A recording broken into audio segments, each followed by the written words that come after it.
Welcome to our channel. Today we how to disable Polestar connected services, complete guide step by step clearly.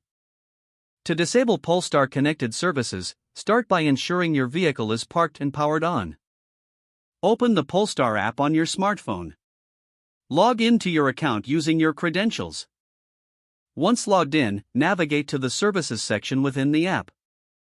Look for the option labeled Connected Services or similar. Tap on this option to access your service settings. You should see a list of connected services currently enabled. Locate the service you wish to disable. Select the service to view more details. Look for the toggle switch or button to disable the service. Confirm your choice when prompted by the app. If you experience any issues, restart the app for changes to take effect. For additional assistance, consult the FAQ section of the Polestar website. You may also reach out to Polestar customer support if needed. Once the service is disabled, check your vehicle settings to verify the change. Your Polestar connected services will now be disabled. If the page does not load, refresh the browser or try again in a private or incognito window. Make sure you are using the correct email address, then retype it carefully to avoid small typos. If your password is not accepted, use the reset option and create a new strong password you can remember.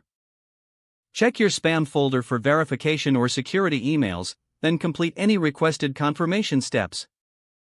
Enable two-factor authentication if available to improve account security and reduce unauthorized access risk. After signing in, review your profile details so your contact information and settings are accurate and current. If you see an error message, note it down and try again after restarting your device and internet connection.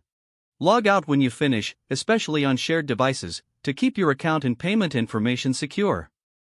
If the page does not load, refresh the browser or try again in a private or incognito window.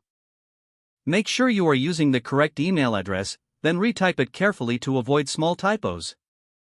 If your password is not accepted, use the reset option and create a new strong password you can remember. Check your spam folder for verification or security emails, then complete any requested confirmation steps. Don't forget to like this video and subscribe to our channel for more step-by-step tech guides.